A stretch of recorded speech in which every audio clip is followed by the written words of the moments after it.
Friend कैसे हैं? आज फिर एक नई वीडियो लेके आ चुके हैं जो कि बहुत ही ज़बरदस्त वीडियो है और वीडियो के अंत तक बने रहे और वीडियो को थोड़ा भी स्किप ना करें क्योंकि बहुत ही अच्छा वीडियो शानदार वीडियो होने वाली है। और वीडियो अच्छा लगे तो प्लीज़ चैनल को सब्सक्राइब करें और लाइक करें, वीडियो शेयर करें। तो चलिए वीडियो स्टार्ट करते हैं।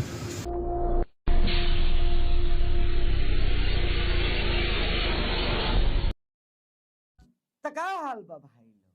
उम्मीद करते हैं कि सबको अच्छा हो बोलो और हमेशा अच्छा रहे के चाहिए। तो भाई लोग तुम लोग को पता हुई करीबन 3-4 दिन से हमारे वीडियो ना आ सकत रहलो बिकॉज हमार तबियत सही ना रहलो। हमार लभेरिया नाम के मतलब मलेरिया नाम के बीमारी हो गई एही के हमारे वीडियो ना जा सकत रहलो। लेकिन भाई लोग आज के बाद बैक टू बैक हमारे वीडियो जाई तो यही से कहते नहीं भाई लोग ई वीडियो देखे से पहले अपन अपन कान में तो मतलब अपना अपना कान में तुम लोग के ईयरफोन लगा लो काहे से आज के वीडियो नु कुछ ज्यादा ही गान फारो के अलावा तभी ना कोरोना वाला सुन के ना स्टार्ट करो आज के बकचोदी।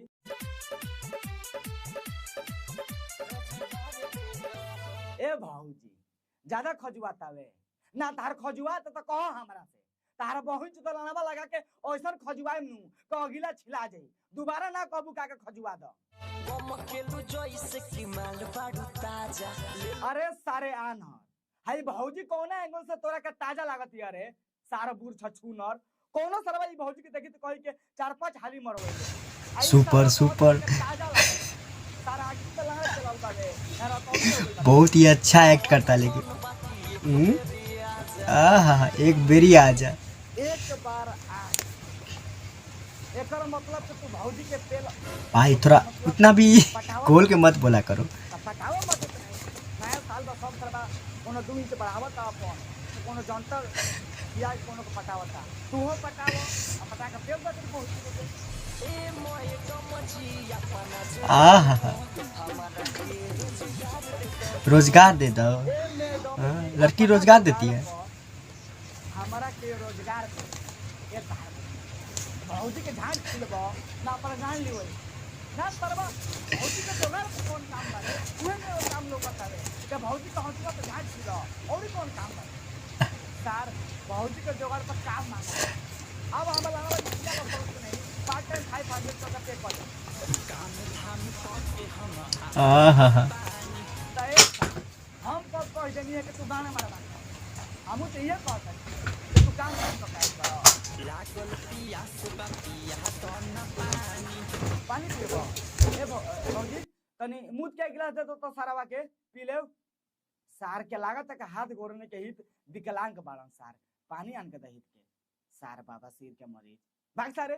लागल पियास बापिया तो न पानी हम तो मजाक में कहनी है कि भैया बाबा सिर का मरीज हवे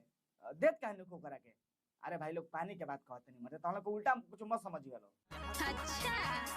बर्दाश्त करत तनी ना ना ना ना भौजी ई कुल में बर्दाश्त करे के कहां टाइम रहेला हो जब भैया तारा से मांगत आवे तो दे दो पानी खाली लहंगा में लवंग लती बाटे चोली में चिनिया मिठाई बाटे। अच्छा तो तारा लहंगा में लवंग लाती बाटे आ चोलिया में चिनिया मिठाई बावे ना देखो भौजी एगो बात तू बहुत गलत कहलू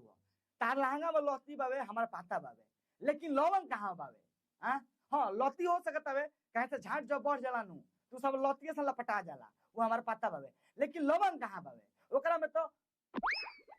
अब भाई लोग तुम लोग के समझावे के ना पड़ी तुम लोग का पाता बा तुम लोग का पाता बावे ओकरा में कौन चीज बा सारा कराही के पेनी बाउरी का लाण बा अरे ताजा ताजा रसमलाई बाटे गधा के लाड़ नहीं के तार बहन का बुरी में हेलीकॉप्टर पेलो कह तरीके रसमलाई बावे हमार लाड़ नहीं के तार बहन चुदो आई भैया सारा कौन कहत रहले कैमरा में तनी फिर से लगइबे बाप रे सारावा एक्टिंग तो ऐसन करत आवे के लागत कोनो गणिया में एक लाड़ पेल देले बा ओ तेरी कहत सारे अरे बाप रे कहे मुंह ऐसे बनाइले बारू रात के भौजी पेलाइल बिया एही खेती तेरी मुंह बनैले बिया लगे 2 दिन से ना खइले बारू ओ हम तो जानिए की कहब के नाही 2 दिन से पेलवैले बारू लेकिन तू कहत रे का 2 दिन से ना नहैले ना 2 दिन से ना तू खइले बारू कोनो बात नहीं के भाई आगे कहो कौन सी कहत रहो अरे कुटिया में तू आइल बारू बोला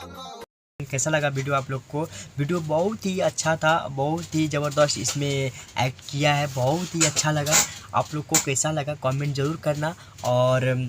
वीडियो को शेयर भी करना है। इससे अच्छा वीडियो आप लोग को देखने को मिलेगा। और जो भी भाई हमारे चैनल पे नए हो, चैनल को दबा के सब्सक्राइब करना है, ताकि इससे अच्छा वीडियो आपको हंसने के लिए मिल सके और वीडियो को लाइक भी करें। ठीक है, तो अभी के लिए इतना ही, फिर मिलेंगे नेक्स्ट वीडियो में। Bye by.